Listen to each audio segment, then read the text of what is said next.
Hey, everybody. Hello. We are end of February already. So I put the agenda doc in the chat. I'll put it in again just in case people missed it. So if you have anything you want to talk about, there's nothing on the agenda right now. So if anyone has something to say, something they want to chat about, I say you just unmute and go for it. How about world's shortest meeting? Yeah. Or we vote and do world's shortest meeting.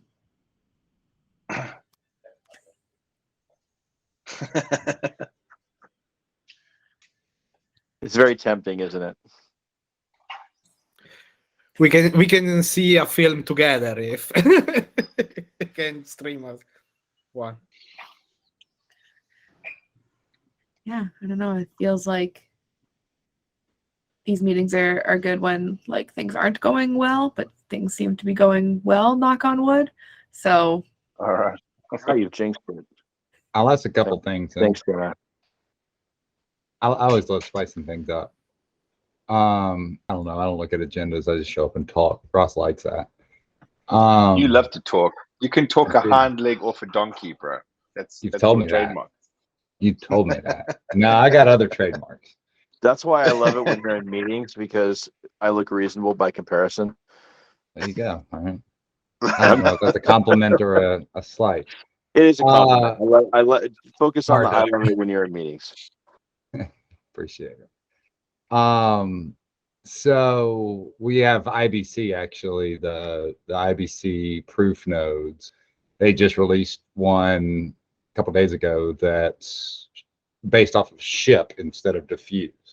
Now, ironically, I just finished indexing all of Telos for diffuse. So I figured, hey, I might as well offer that too. So still got to figure out what to do with all these one blocks. But long story short, thanks to Seth over at Boyd, I got to give him all the credit for helping me get through the diffuse side. But IBC, we have proof servers running, working with Shaq and them to figure out, is there what sites to run? How do we kind of tie them all together?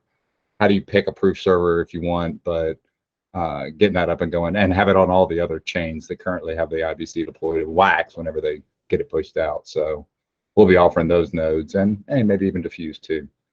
So that's status update. Maybe I don't know if anybody what. Good Block was running diffuse for Fire a hose long for the time. record. There is a difference, but yeah. Oh, okay. Well, we just found there was zero. I think it may still be running, but we're in the process of taking it down. But there was just no use for it. So we figured, well, we'll redeploy that in a different way. So that was one of the reasons I mentioned it and I toyed on, well, do I keep on doing it? Like I said, I was doing it for IBC anyway, started with Telos, but may offer it, but that answers part of my question. And I don't know, spin it down if we don't need it, but well, diffuse, it's not needed for IBC, right? It's built on it'll do both, but they now have a version that works directly off the ship stream. And I mean, after going through it, if you're a Hyperion shop, an Atomic shop, where you've got these piles of state history servers, it's pretty easy. I mean, when it comes down to it, way easier than diffuse fire hose, even, I can promise you that. Apparently diffuse is off the chart, but point was, I was curious, and I don't know. I mean, I know Hyperion has its streaming and the latest edition has its new one. I don't know if anybody, open question, what is, if you were to stream blockchain data, what is Telos like? So we ran it for the similar reasons probably to why you set it up, which is it was a service that wasn't there. So if it wasn't there wasn't even any way to test whether anyone cared about it or not, right? But what we found and Nathaniel can say how long we were actually using it, but quite a while, is that there were no takers. And so we figured there had to be better ways to use those resources. I think that Hyperion's got some streaming, but it's a good question you have. It just we needed users and nobody seemed interested, and we wanted to make sure that there was a chicken and egg that no one was in. If no one was interested, it wasn't because no one was offering it. So I think you've got it set up now, so that's great. If you discover there's Well, and that's what I mean, kind of an interest. open question to the other VPs, because a lot of them are project, owners, not just strictly infrastructure, kind of like us. I mean, what is the WebSocket solution? I mean, I know Jesse would write his own stuff, but that's why I've toyed with it, and it's the same on other chains. It's not just Telos. I mean, Diffuse is a great product, but you kind of got to use it. So I guess question. Yeah, I guess my question, as more of an application developer, I'm just wondering which between Hyperion and Diffuse, which one has a better developer experience. I know one thing I've noticed with Hyperion is sometimes, and maybe it's just an issue with the node, but I've noticed a lot of the times there are large periods of time where the transactions don't show up at all. So sometimes if I'm trying to grab, history data from, let's say, from back in 2020 up until now, there are times where I won't see any transactions until, we'll say March 2022. So it's there's large chunks sometimes that go missing on Hyperion. The other thing is, if I wanted to stream all the actions or deltas from Hyperion, if I wanted to synchronize and then stream going forward from now, I would have to think about how to do that handoff, because you can't stream the data on Hyperion all the way from the beginning of the blockchain. You have to do normal fetch calls, and then to synchronize from live streaming, kinda, you would have to find a way to do some sort of handoff to make sure you're getting all the transactions and that you're processing them in order. And so I guess I'm just wondering what it's like for Diffuse. As I understand, I think it's a little more meticulous about it. I can tell you, being a Hyperion shop, it kind of does its best effort, but I mean, either based off of conditions of the transaction or chain, or even the operator itself blasting out queues they don't realize can make that layer 2 copy of things a little funky. I think Diffuse is a little more strict about that. It's more granular. I think most developers that I've talked to that had Diffuse as an option liked Diffuse better than at least the earlier versions of Hyperion streaming. And some of the issues you're saying, I think, still are relatively accurate. That's at least my take on it. But like I say, I'm more of a provider and just listen. Okay, it sounds like I'll just have to test it out myself. If there's a lot of people that do use it heavily, so yeah, I mean, if you're looking for something like that, but those are the types of questions. Like I say, that's why I toy with, do I have it running? I think Seth over at Boyd still runs it. I mean, he's got one up and going, so you don't even have to wait on me to finish my dumpster fire. But it's a different technology. But I was curious. I mean, I feel like a lot of people have got to be using WebSockets.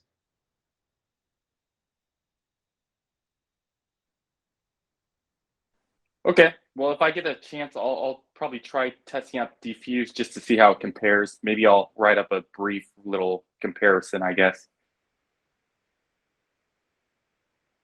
Awesome.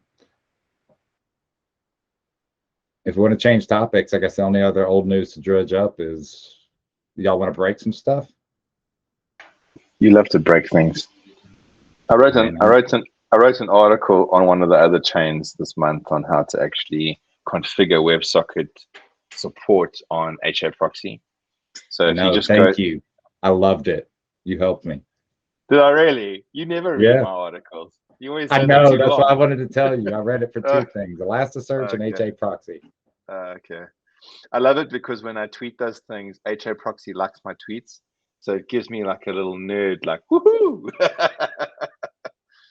Yeah, go have a look on our Medium /Eosphere. You'll be able to check a lot of our tech articles. They're pretty much chain agnostic, to be honest. So We Never need a had to guide check to that. all of your guides now, though, Ross. I mean, I found myself not knowing which one to look in because there's so many awesome pieces. So we need an overview of it. A table of you contents. start. Yeah, that's probably a good idea. However, you could start at the beginning and just spend the next 24 hours reading them. I just need to Control C, Control V something, man. Yeah, I know. Someone actually said that. Oh, I was looking for a guide on something, and I found this one, but it was too wordy. I just needed a place where I can copy paste. And I would suggest to anybody else that's out there is, yeah, I mean, unless it's a good review of all of your settings and maybe some things you didn't realize that have come out since then, since we all spun things up long ago. Yeah. Cool. So what I was referring to was TPS testing. Really, we kind of put it on hold for the system contracts upgrade. That's pretty much, I think, completed. We had kind of been waiting on EVM, I think at 1.5 or something like that, for some performance optimization. Where do we think we are? We want to start having that party again? Are we still kind of waiting? I would love for us to. I think it has been waiting for EVM 1.5 so that we can include EVM transactions on that. But I don't know that, we keep waiting, and it's would be, I think it'd be great to just do those in to do those in waves, right? So now we've got through this, we've gotten through the upgrade to Leap. Why don't we figure out what native is at right now, and then instead of waiting for one, instead of waiting for EVM to catch up to 1.5, and then we can add EVM when it's ready for that level of testing. But for right now, I would love to see us do really test that out with the goal of a short period of max tests on the actual mainnet, and that short period could be 3 to 5 minutes. It doesn't have to be a massive amount. In 3 to 5 minutes, you can see what's sustainable and what's not, and we can. Yes, it will be a big transactions, but that's what we're trying to show we can do. And I think anything short of that is just not really going to be as convincing. And people are going to go, oh yeah, well that was on a test net, or you whatever. And along with that, our test nets, no, we're not going to run up. Our actual test nets aren't going to be as performant as the main net would be anyway. So I'd love to see us plan out something where as BPs we support like a fire hose approach. We maybe ask any, for that 5-minute period, ask any really underperforming BPs in terms of CPU to sign off for that 5 minutes, so that we can make sure that we get a real test of the our at least median operating BPs, and then record it on the mainnet. And if anybody has any questions about how much we can do, because people are still going, well, how, people are still quoting 10,000 TPS, and we're saying, oh no, it's more, but we have the ability to actually have a new and updated 2023 number. I think we should do it and not waste time waiting for EVM, and then just do another one, another 3 to 5 minutes using EVM, and report those actions, because I think they'll be great. I think they'll it's been great that we've had really good action going on, price action on Telos, based on all this news. I think it could only help, right? To say, oh wow, these guys actually put 30,000 TPS, for a sustained 5 minutes, on, or maybe that's the max, and maybe it's a sustained, 12,000, and with bursts of 30,000, or whatever those numbers may be. They'll actually be better than 10,000, right? The 10,000 is not that high, because everyone's like slowly crept up their imaginary numbers, right? So I'd like to see us do it. What do you guys think? I can tell you that you won't really break a lot of barriers, especially on mainnet, unless you start pushing some boundaries. Now, we will find out what's maybe some acceptable pushing of those limits and boundaries, but there's some mathematics that's somewhat, I mean, the 10K mark is is mathematical much more than it is performance. So Well, we I can think we do can it, we can do those but things on StageNet. We should like we can have a correct, dedicated StageNet, and we can report numbers saying, look, we correct. found we could do as much as of this on a dedicated StageNet, but we also had a very limited, proof on mainnet and on our mainnet to because they show different things, right? And everyone's and maybe the reason you give some more credence to our StageNet, theoretical or whatever self-tested numbers than you might to other people's is that we also have mainnet numbers that while not as high are commensurate and support the narrative that in our very conservative thing we're doing this right now, but we have and there's no reason to push that because we don't have the demand right now, so why do anything super pressing? But we do believe that we have all these, we're constantly exploring these options, and we do think this is what we can push it to right now. I don't think we should do anything at all. I think we should be very conservative about how we use the mainnet, and we can use a StageNet for the more impressive stuff. My biggest concern is always when you do it on mainnet, you cause a ripple effect for a lot of layer 2 and dApps, and they don't see it coming. It's like an EMP that blows up on their potatoes. All of a sudden, what used to work fine, keeping things in sync, their ship nodes can't keep up. Their indexers get out of whack. Yeah. We can do our best to try to give everybody a heads up, but the farther out into public you make it, it's real time. And then obviously, as I complain, you deal with it for eternity. But it's something we see on Jungle a lot is, I mean, it's like that EMP effect is, oh, it calls everybody's bluff. And it's not the BPs. We're ready. We know it's coming. It's the apps. Like I say, the ones that are running their streaming services, Chronicles, I mean, they were running fine on a VM, but can't process 10,000 TPS blocks or something.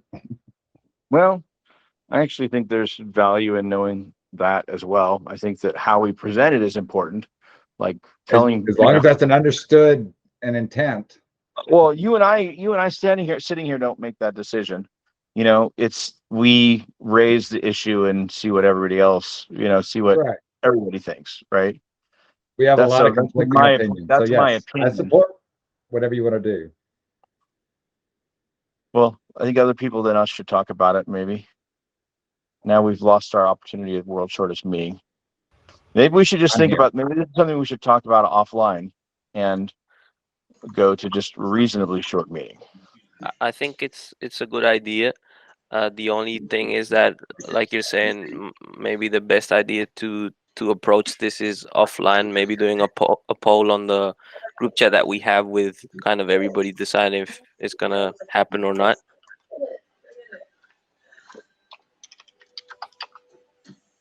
Well, I mean, ultimately, we can't really stop anybody doing it either way.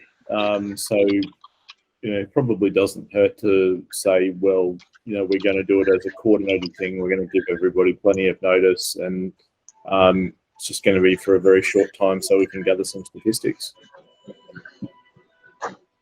Yeah, if they can't handle this, they should know, because we really do hope and expect that a lot more usage is coming. So let's see. When the tide washes out, you see who's been wearing swimming trunks or not.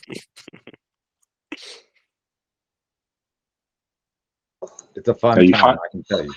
You find the usage where there's a depth that suddenly makes it to thousands of people using it every minute. You know, that's when you get the usage, and it could just be one depth. Yeah, yeah. I mean, we see that, right? And that's part of our narrative, right? Hey, we're one DApp away from being great, and it's true. I mean, we haven't quite found it yet, but I think there's a lot of contenders out there for it. And so if our concern is, hey, maybe as BPs we're probably ready, but the rest of the ecosystem may not be. Maybe this is and maybe we do it in a graduated way and announce a schedule and say, hey, for phase one of this thing this month, whatever that, March or April or whenever we do it, we're gonna do a very abridged version of this, where our goal is only going to be to get to, we're going to see, 6,000 transactions per second for 5 minutes. We're just going to see what that looks like. And then, the next month, we're gonna go to, from 6,000 to 8,000 or 12,000 or whatever, or maybe whatever those numbers may be. We're gonna have a regular progression.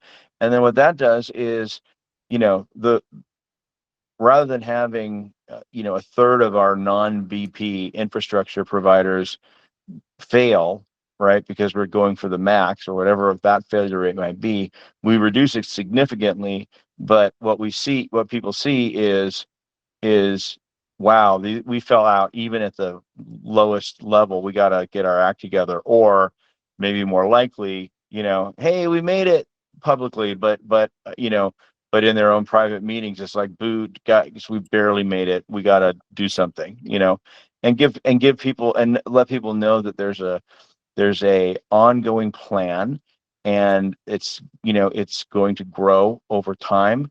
And yeah, let's not hit them over let's not hit them over the head with with Mjolnir, stage one. Let's hit them over the head with a nice rubber mallet, to start and see if their helmets are strong enough to withstand it before we go to the claw hammer. So I really am scaring myself with these metaphors today. But yeah, like a graduated approach might give people a chance to see how their own infrastructure will, survive. Like we don't have that, right? One of the reasons that people are able to kid themselves, if that's what's happening, that that their infrastructure is fine, is because it's never been tested. And like Ross suggests, that test can happen. Something could catch on. People could expel could go through the roof, or Apex could 10x their usership, or whatever. There's a lot of options that could happen at any time.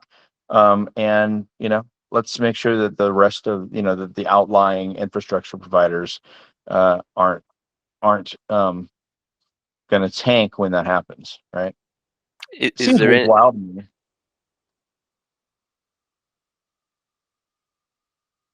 Go ahead. is there any place where where people can go and see the live transactions per second and things like that? Is there any kind of analytics site or anything like that? I think only at the most base. I think the dashboard people are using right now are block explorers, like I think AJAR has it, and I think that EOS Authority has it. It would be, that might be something that we want to set up, a more advanced dashboard for this, at least for the periods where we're testing, and then it can show the data for the last tested period. I think that'd be a pretty good thing to have. For the TPS reporting, it'll probably be more snapshot and just supporting evidence. Here's where the blocks, here's where you can go and find them, put them on a pretty graph, do whatever. But yeah. I mean, real time statistics. Right. I And like. that's one more system that you have to maintain. And we'd be building it for 5 minutes, Yeah, 5 minutes a it's month. just it's a flashy thing. Whatever. I quite like the way that the ENF did it when they were trying to promote EVM, and they were talking about swaps per second, and that happened to have actually been tested by somebody else, some other third party. I like a real world test rather than just a token transfer or something. Some kind of actual engagement with the smart contract. I really like that. What we had done is look for one of the delays has been, back when I was with the TCD. I don't know right now if that's still ongoing, but one of the delays was we were looking at various partners outside the system to sort of do that validating role, and we thought we had somebody and they fell through and stuff like that. So it's unfortunately we haven't had that, but that's one of the reasons why putting a small test on mainnet actually is a good idea, right? If you're having it done by an outside source, then their stage net is a little more trustable. But if you're putting it on a public mainnet that anyone can look at any time, then you don't necessarily need that outside credibility source to the same level. It's just been hard to find for us. So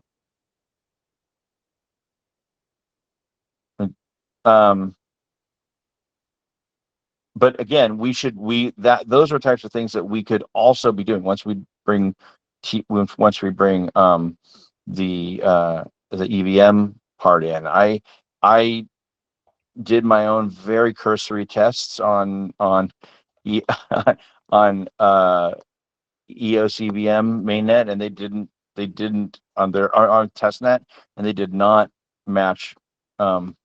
I could not see how they matched what was there. So what was tested. So they may have been doing it on some ideal test net or some, stage net or something as well. Yeah, I don't know. So I didn't dive deep into it, and I'm not making any accusations. But when I did my first level test, it didn't match. But it did remind me that, hey, we should be our numbers are probably much better than certainly than their testnet numbers that can be tested. So not that we want to create a big competition there, but at the same time, like, people Well, I should didn't know mean to that we're take us down a rabbit hole there. operating. It was more on the lines of, hey, it'd be nice not to just be TPS if it could be swaps. Yeah. And I didn't want to measure any lengths. I mean, like. No. But I realize it comes across like that. What I'm actually saying is, when you do, the concern I had was that, yes, when some outside organization does it, then you can easily say to yourself, oh, okay, that's not just them doing it. But then it still bears there's still going to be guys like me who go in and say, oh, is that really true? And they poke around with it and say, I'm not seeing, for whatever reason, I'm not seeing the same results that, and that reason could be my own stupidity or misunderstanding of the situation, but I'm not seeing the same thing. And it doesn't matter, so I think when you entirely rely on outside verification, right? On the authority, basically the authority of some outside group, it doesn't solve every problem that you have. I think that actually putting some short and sweet test on actual mainnet scenario, as long as it doesn't break things, as long as we do it in a way that everyone knows what we're doing in a graduated way and why we're doing it, so that we can do regular testing. I think that is better, because people go in and try and and say, oh, that's not true, and it's not true until I verify for myself it's true, have the ability to verify it. So I know it sounded like I was picking on that. What I'm really saying is it could have been anything. I do this for a lot, anything that I have the ability to I get it. verify. I get it.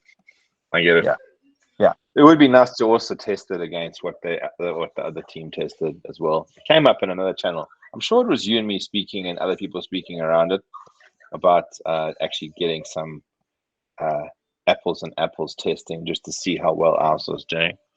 Yeah, maybe it probably wasn't. It was like a month ago. It was like a month ago. Often because it's instantly taken as it is instantly taken. Calm down. Hey, stop fudding. Yeah. Yeah. So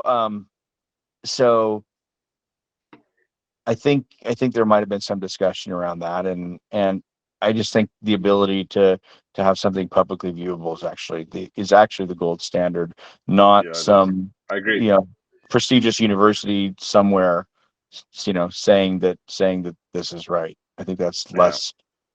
Yeah. Okay. Got you.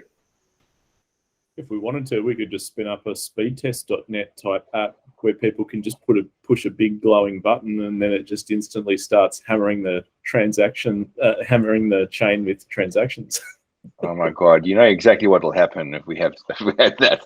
It'll be how we break our network by ourselves. We will enable people to break our networks. Yeah, that's the DDoS. We've decentralized DDoSing. Yeah, Now there you anyone go. can DDoS you, and we built the tools.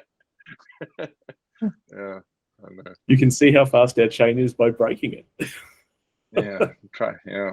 We should make that for every chain. It would be a game. That'd be a great blockchain. My new favorite blockchain game would be like everything gets pinged with endless for Solana and Polygon and Telos, and everything gets pinged, and it's a race to see who can be the last one standing.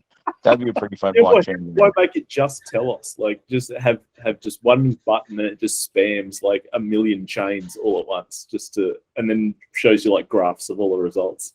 Yeah, and where everybody falls, where everyone breaks. Yeah, if that wasn't like seen as a computer attack, that would be fun. I don't actually see the fun side of it, having to deal with that's purely just. I don't see it fun having to deal with the business end of the other side of the stick on other networks when you just want to like have a relaxing Sunday afternoon, and then you're 5 hours on a call trying to deal with some depth that some tasty little exploit has been found, and I mean that's the end of everybody's infrastructure. Yeah, I think we're mostly. I think there's a lot of joking going on that topic. Yeah. Well, listen, guys, this has been good. I'm going to probably drop off. Thank you. Unless there's anything else. Yeah, does anyone have anything else, or are we going to call it early? Just on the practical side of that, are we going to look at like how many cannons are we going to set up? Is it going to be something similar to StageNet where we had, like I think 4 BPs with cannons set up? Do we want to make sure that all of the actives at least are running at least one server that's running cannons? Like, how many do we set up basically? Like, do we want to do some stuff on StageNet first and then say, okay, this is the number that we're going to deploy that all of the actives will need to run? Like, we'll probably get enough volunteers if we just ask people to put their hand up. Well, we'll have to expand from 4. I think that what we can decide on this meeting probably is this anything that we are interested in doing? I think we've talked about that a bit. If so, what would be an overall structure for us so we don't just jump in? Like, does it make sense to do it on a graduated way over several months, and so that people know what they're doing? Is that a good approach, or is there something better? So we've talked about that a bit, and then we can, once we understand those things, then we can talk about logistics and saying, well, if we were going to do this like level 1 version, we probably then maybe we only need 6 or 7 Canon nodes, but by the time we get to the end of it, we're going to need everybody to run 1, and some people run 2 or 3. So I think that's the kind of thing we can talk about on the offline side. And the main thing is just like who are the people who care enough to be willing to sort of lead that charge and keep us organized and moving. We've got the rough sketch of a plan, but there's a lot of filling in that would need to be done, and then a lot of wrangling of resources. So is there any 1, 2, 3 not it? is, is there anyone who does like feel like they'd like to lead that? Because I think that would be a great thing for Telos to be able to come out with. But I don't have the ability to lead that right now. Well, who's the business driver of it? I suppose. Like, is it coming from the like the customers that are doing this? Is it coming from like feedback from the TF, like feedback from like people that you know personally, like just general TG chat? Like, I don't know that there's anybody directly asking for it, but I don't think that means, I don't think we can assume that means there's not demand for it. I think nobody's asking because they don't necessarily know who to ask. I think that we can extrapolate from the copious talk about TPS and focus on it, that it's generally viewed as important in the market. And this is one of the things that we as BPs, I think this kind of falls to us. If you really look at the TF, it's marketing. If you look at that's its mission. It does a lot of other things right now, but it really is meant to be marketing. If we look at the TCD, that's developing and upgrade and maintaining our technology stack, not necessarily operational, and then we're supposed to do the operational piece. So this falls 90% in the operational sphere and maybe 10% in the technical sphere. So I think that's probably why it hasn't happened yet, because we haven't, as BPs, pushed far enough to make it happen. There's nothing that we have to wait for anymore. So just so for me to understand it, we've never had a test to check the amount of TPS that we can do, or was this done before? We have. Before They're this came? outdated, Okay. and there may be some opportunity to, under certain circumstances, to get more. There's just kind of some boundaries that are in place that maybe can be stretched. Moore's law. I mean, it's several years later. It's probably as outdated as anything. Yeah, I can tell you. Just to give Jesus like what was done on Jungle Testnet. That's a general testnet for EOS.io at the time. Blockchains that was run by BPs who are from every blockchain, and generally they ran multiple blockchains. They were able to do a test approximately 3 years ago now that showed it reaching a maximum of 10,000 TPS, and then it sort of and it was highly optimized. Now, what we've done some, so that's what we've done. And then I think what Michael's talking about is, hey, that's 3 years later. So it should be like 4 times as good, or, in some ways, according to Moore's I didn't law. say that, but No, that's my, but it should be better. It should be better.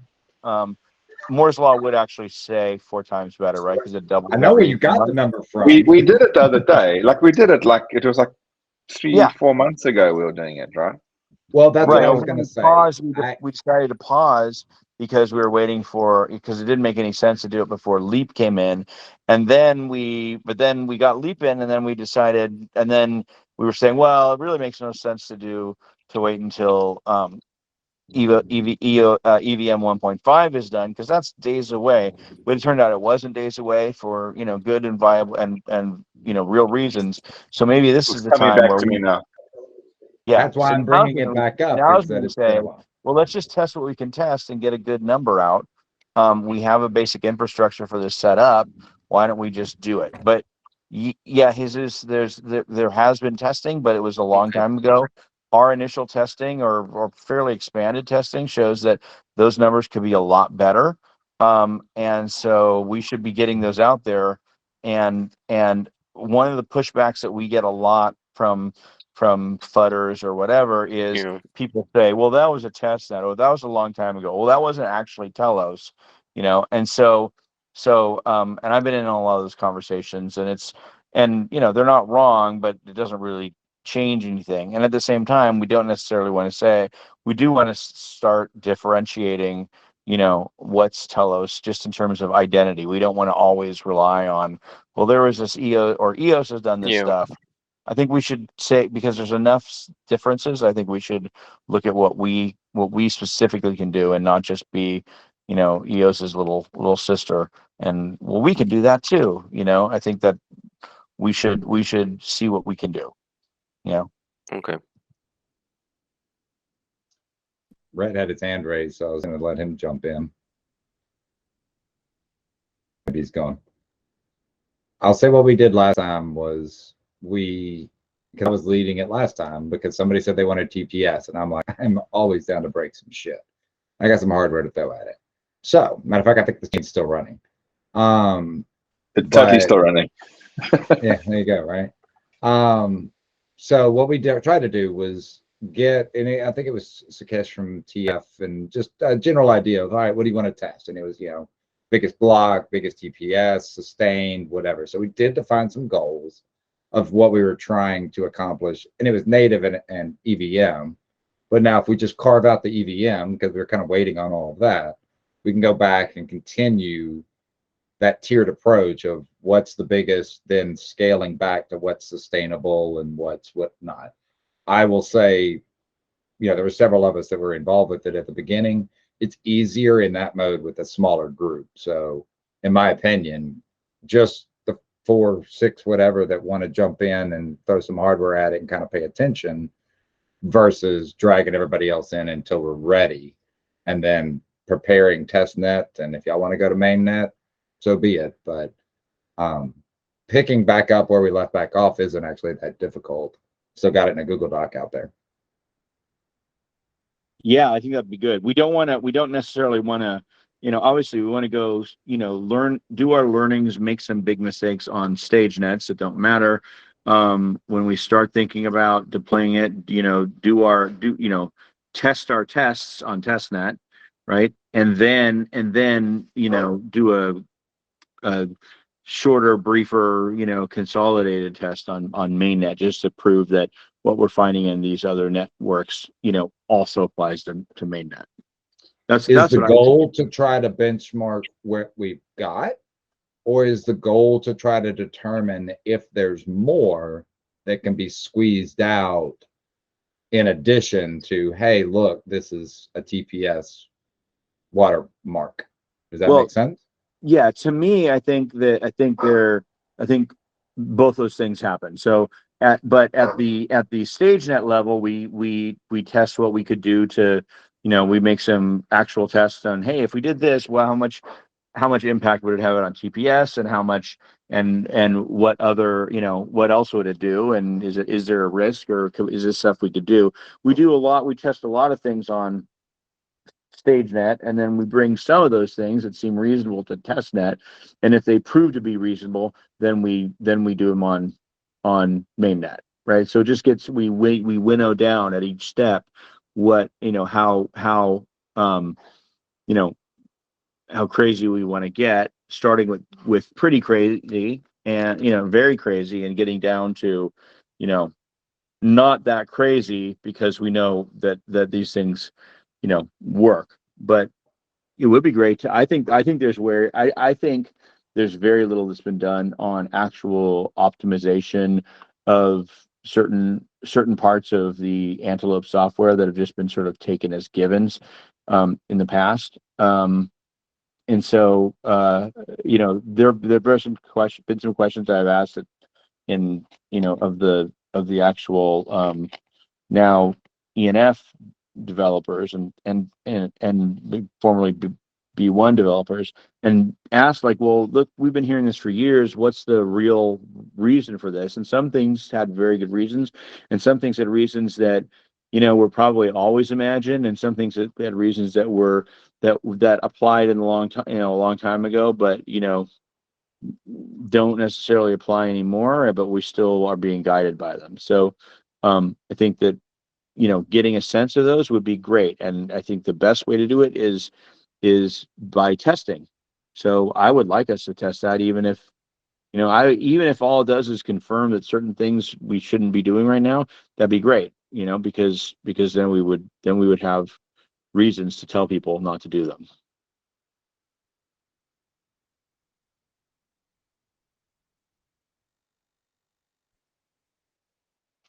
I'll start off with all the people in the original group. We'll go from there. That would be awesome. Cool. Thanks, Michael. Cool. Okay. Now I really am going to go. Thanks, everybody. All right. That's us Thanks, all set. everyone. Okay, perfect. Take care, everyone. Cheers. Bye, guys. Bye. Bye. Cheers, guys. Thanks.